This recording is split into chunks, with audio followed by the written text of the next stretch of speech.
Stop. You've already said something today more powerful than you realize, and it might be working against you. It wasn't a mantra. You didn't choose it on purpose.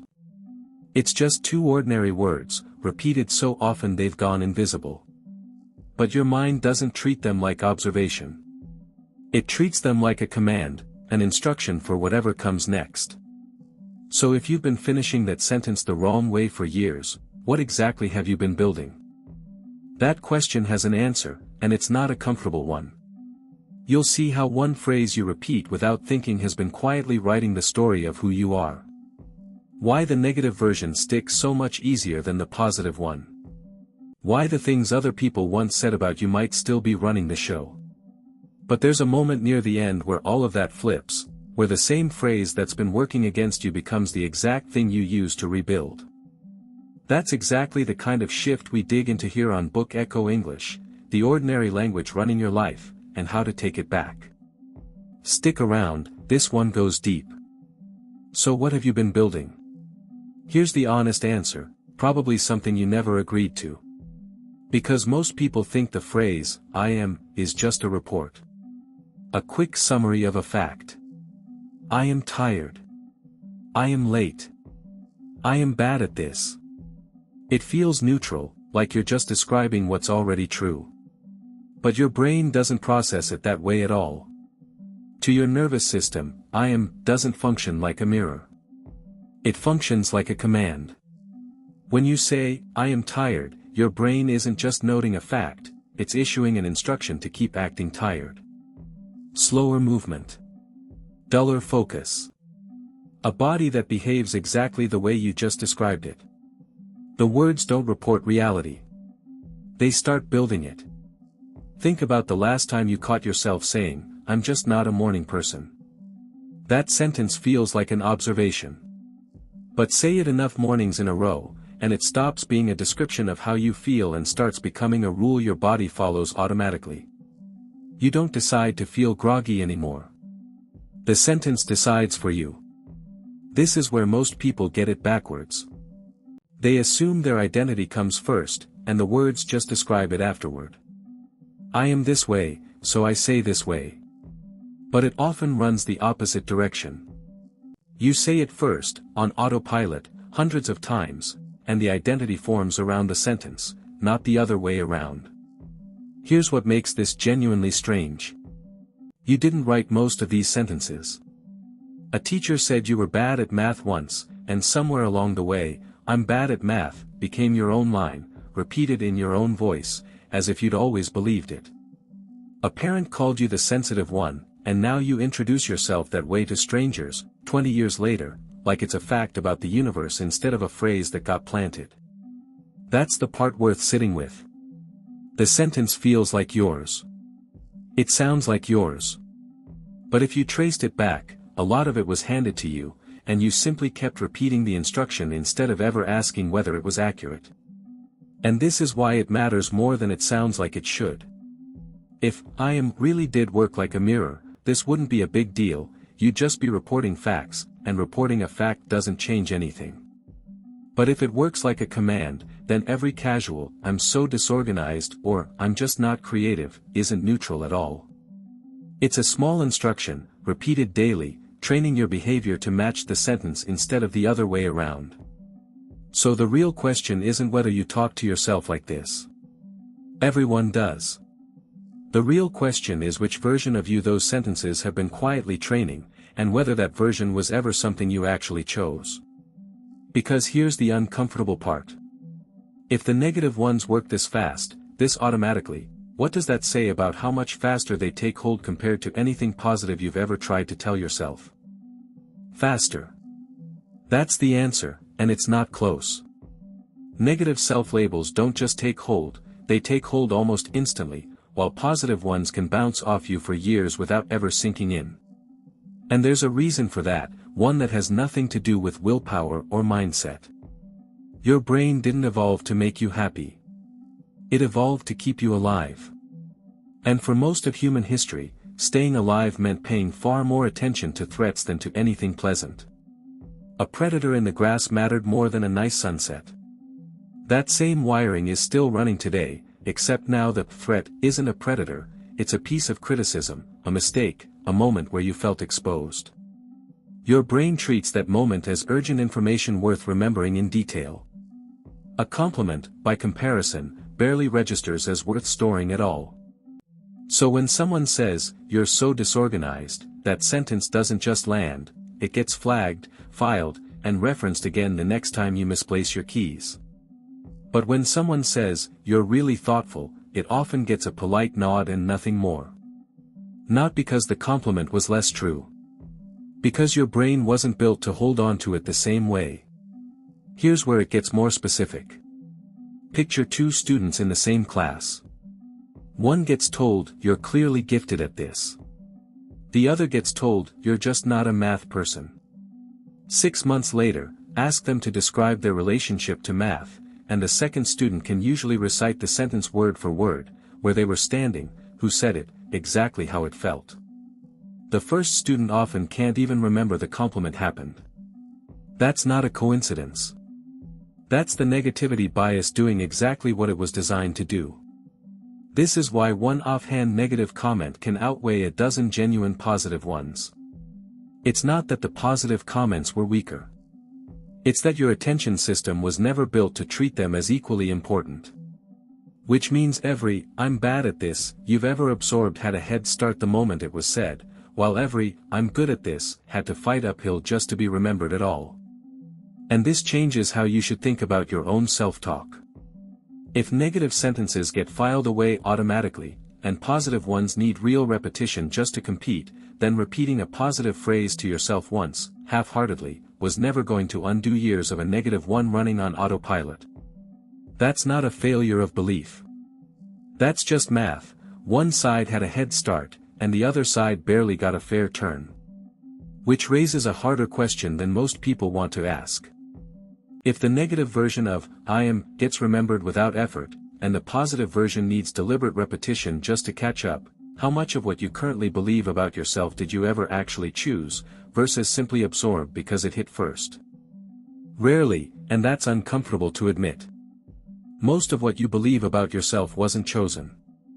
It was absorbed, mid-conversation, before you had any say in the matter. But here's where it gets even stranger. The sentence you'd say out loud if someone asked isn't always the sentence actually running your life. There's a version of "I am" you speak, and a version you live. And they don't always match. Someone can say, "I am confident," in a job interview, mean it in the moment, and still flinch, over-apologize, and shrink in the meeting 5 minutes later. Not because they were lying. Because the spoken sentence and the operating sentence are two different things, and only one of them is actually in charge. The spoken version is the one you're aware of, the one you'd type in a bio, the one you'd say to a friend. The operating version is quieter. It's the one behind your automatic reactions. It's the one that flinches before you've had time to think, that hesitates before you've decided to hesitate. And it's usually older, laid down long before the version you consciously claim. Think about someone who genuinely believes, and would tell you sincerely, "I'm a hard worker." Then watch what happens the moment a project gets difficult. They procrastinate, avoid the task, find something else urgent to do instead. That's not hypocrisy. That's the operating sentence, something closer to "I fall apart under pressure," quietly overriding the spoken one, because it was installed earlier and reinforced longer. This is why affirmations alone so often fail people, and it's worth being honest about why. Saying "I am confident" 10 times in a mirror doesn't erase a decade of moments where the operating sentence was reinforced instead, the times you froze, got embarrassed, backed down. You're not fighting a lack of positive words. You're fighting a sentence with a longer track record, one you never consciously agreed to, but kept reinforcing anyway, every time you let it drive the moment instead of noticing it was even there. The gap between these two versions explains something else too, why people can sound completely certain about themselves and still act in ways that contradict everything they just said. It's not confusion. It's two different sentences, competing for control, and the older one usually wins, simply because it's had more repetitions behind it. So the real work was never about finding better words to say. It was about noticing which sentence is actually steering when it matters, in the pressure moment, not the mirror moment.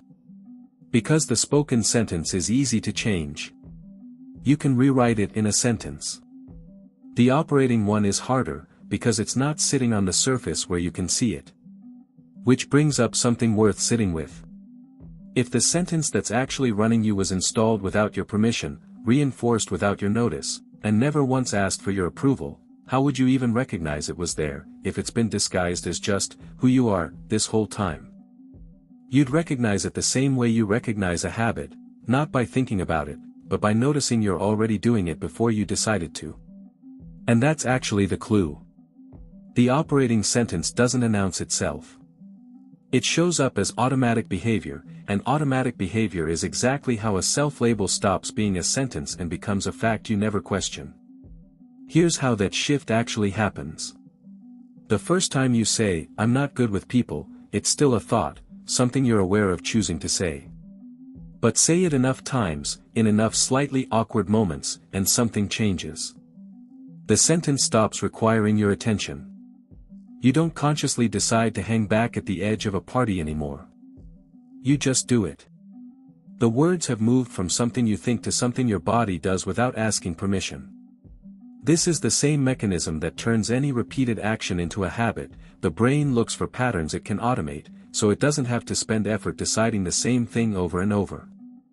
A self-label is just a pattern made of words instead of actions. Say, "I'm forgetful," enough times, and your brain stops treating it as a claim to verify. It starts treating it as a setting. You stop double-checking whether you forgot something. You just assume you did, because the sentence already decided that for you. Picture someone who said, "I always mess up presentations," after one bad experience in school.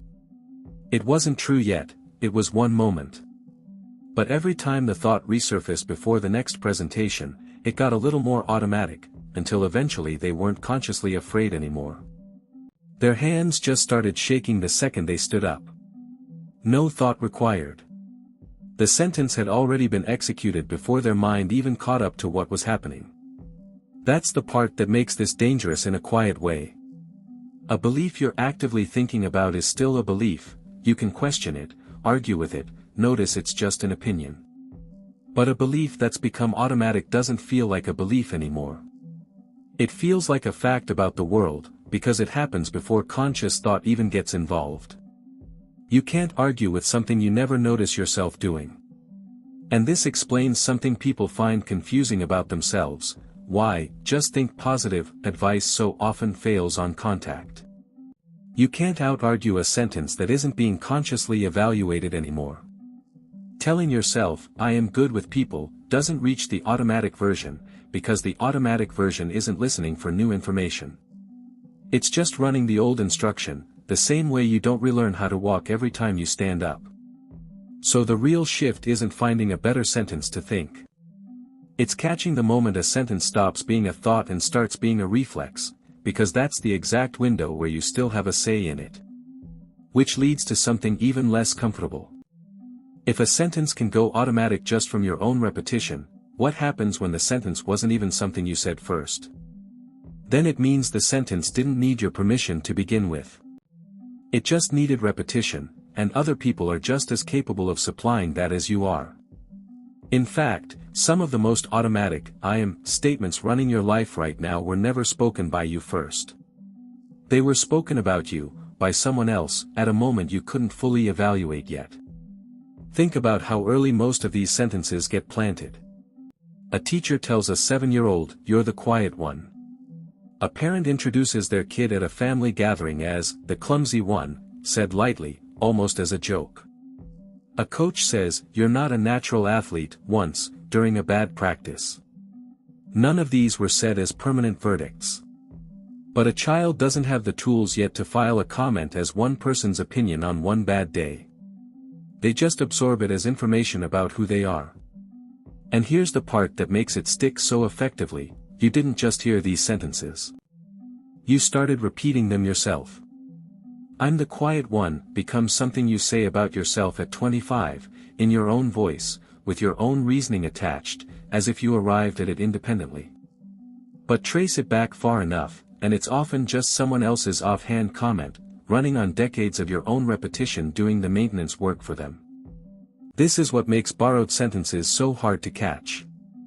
A sentence you clearly remember someone else saying still feels like theirs. But a sentence you've been repeating in your own head for 15 years feels like yours, fully yours, even when the original author was somebody else entirely, and even when they probably don't remember saying it at all. Consider how differently that lands once you notice it. Someone believing, "I'm just not creative," might trace that sentence back to a single art class critique at age 9, one teacher, one comment, one moment that was never meant to be a life sentence. But nobody ever came back to correct it. So it just kept running, unchallenged, gathering more evidence in its favor every time they avoided anything creative because the sentence told them not to bother trying. This is worth sitting with, because it changes the question. It's not just, "Why do I believe this about myself?" It's, "Whose voice was this originally, and why have I been the one maintaining it ever since?" Most people have never asked that question about their own automatic self-talk, because the sentence disguised itself as their own thinking so well. Which brings up something worth taking seriously. If some of your most automatic self-labels were never actually yours to begin with, just something you inherited and kept alive through repetition, then what happens when you can't even tell the difference anymore between a feeling that's temporary and an identity you've decided is permanent? That's exactly where the damage compounds, when a passing feeling gets filed away as a permanent identity, and nobody stops to check whether those are actually the same thing. They're not. And confusing the two might be the single most common way "I am" gets misused, every single day, without anyone noticing it happening. Here's the distinction most people never learn to make. "I am tired" is a feeling. It's accurate right now, and it'll almost certainly be inaccurate in a few hours, after sleep, after coffee, after the day resets. It's temporary by nature, a weather report on your current state, nothing more. But, "I am lazy" isn't a feeling at all. It's a verdict. It claims something permanent, something about your character, built entirely out of a feeling that was only ever meant to last a few hours. The problem is these two sentences use the exact same grammar. "I am" plus a word, no difference in structure, no warning label telling you which one is temporary and which one is a life sentence. So your brain processes them the same way, with the same weight, even though one should dissolve by tomorrow and the other is being filed away as permanent fact. Picture someone who skips the gym 3 days in a row because of a genuinely rough week. The honest sentence is, "I'm exhausted right now." But what usually gets said instead is, "I'm just not disciplined." One is true and temporary. The other is false and sticky, and because it's phrased as identity instead of weather, it doesn't go away when the exhaustion does. It just sits there, waiting to be reinforced the next time they're tired and skip something again. This is where the earlier ideas connect. Remember how automatic sentences stop getting questioned once they're repeated enough? This is exactly how a feeling smuggles itself into that category. "I'm not disciplined" gets said during a handful of tired weeks, goes automatic the same way any repeated sentence does, and suddenly it's not describing a rough patch anymore. It's describing a person. Except the person never actually changed. Only the label did. The fix isn't complicated, even though it takes real attention to apply. It's learning to ask, in the moment, whether the sentence forming in your head is describing a state or a self.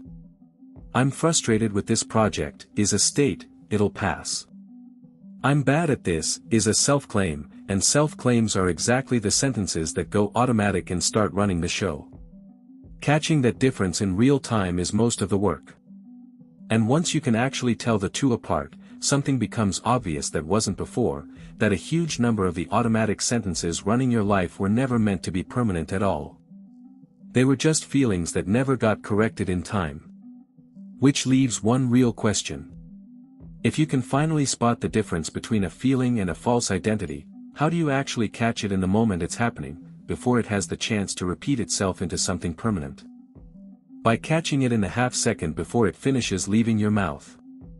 That sounds almost too small to matter, but that half second is the entire window, because once the sentence is fully out, spoken or even just fully thought, it's already added another repetition to whichever pile it belongs to. The catch has to happen mid-formation, not after. Here's what that actually looks like in practice. You start to say, "I'm so bad at this," and somewhere around the word "bad," there's a flicker where you could still redirect it. "I'm bad at this" becomes "I'm still learning this," or even just "this is hard right now." Same situation, same difficulty, completely different sentence filed away afterward. The moment doesn't feel dramatic. It's barely noticeable. But it's the only moment where you actually have a vote. Most people miss this window entirely, and it's not because they lack willpower. It's because they've never been taught the window exists. Nobody sits you down and says, "Notice the exact second a feeling turns into a self-verdict." So the sentence just completes itself on autopilot, the same way it always has, and joins the pile with all the others. Think about the difference between someone who says, "Ugh, I'm such an idiot," every time they make a small mistake, versus someone who catches the same reflex and redirects to, "Okay, that was a mistake, not who I am." The situation is identical, same error, same moment of frustration. But one sentence gets filed as a passing event. The other gets filed as evidence toward a permanent identity. Multiply that difference by every small mistake over a year, and the gap in self-belief between those two people stops being small at all. This is genuinely rare to catch, because most people can't hear the difference between an old sentence and a new one while it's happening. The old one feels natural, automatic, familiar, because it's had years of repetition. The new one feels forced and a little fake at first, precisely because it hasn't had any repetitions yet. That discomfort isn't a sign you're doing it wrong. It's a sign the new sentence hasn't caught up yet. And this is where all 7 of these ideas actually meet. The command function, the negativity bias, the gap between spoken and operating sentences, the automation, the borrowed voices, the feeling versus identity confusion, they all funnel into this 1/2 second. That's the only place any of it can actually be interrupted. Everything before this point was about understanding why the sentence has power. This is the point where you get to do something about it. There's a specific, practical way to build that half-second catch into a habit instead of relying on willpower alone, one small method that ties every idea so far together, and it's worth walking through properly before we finish. So here's the real question heading into that. If you had a way to catch that half-second reliably, every time, without needing to white-knuckle it through willpower, what would actually change first, the sentence, or the person saying it? The sentence changes first, and here's why that answer isn't a cop-out. If you've made it this far, you're already ahead of most people. Most people will hear all of this and still walk away with no actual method, just awareness. So here's the method, right now, no build-up. It's 3 steps, and it takes less than 2 seconds once it's familiar. Step 1, catch the trigger.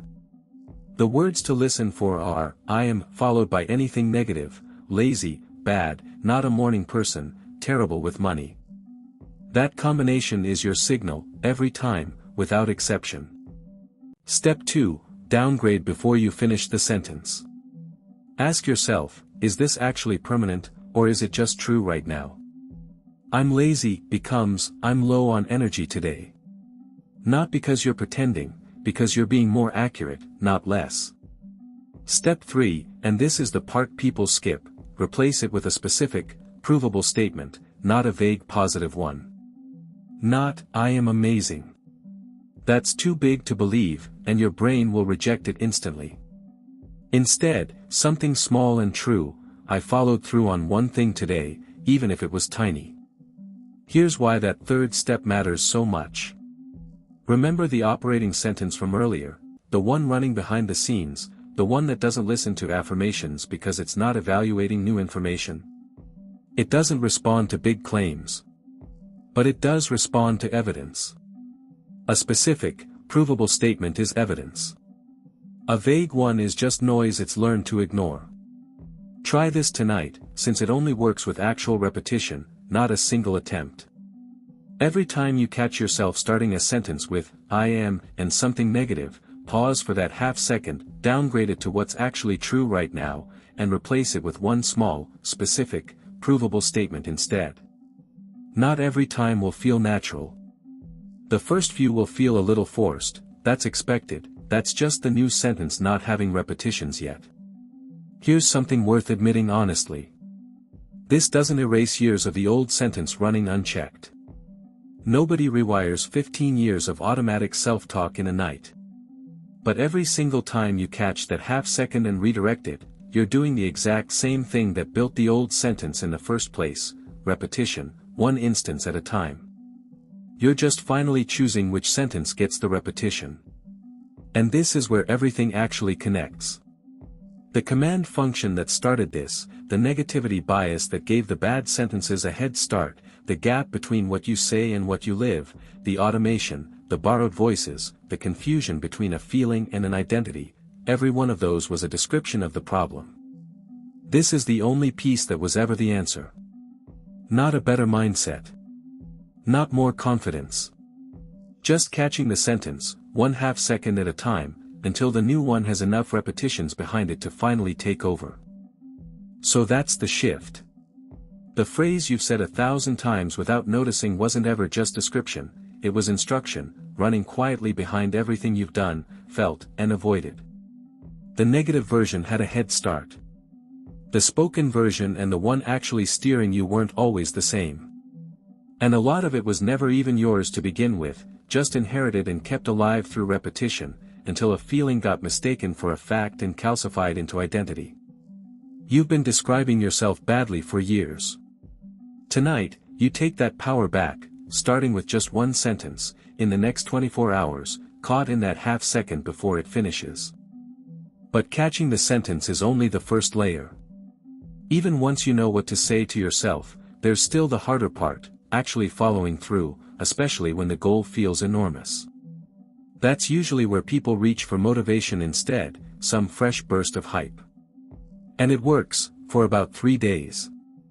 Then it's gone, and the goal feels just as far as before. Stephen Kotler breaks down exactly what replaces it in The Art of Impossible. It's on your screen right now. Click it, check it out. And if this shifted how you talk to yourself, subscribe to Book Echo English.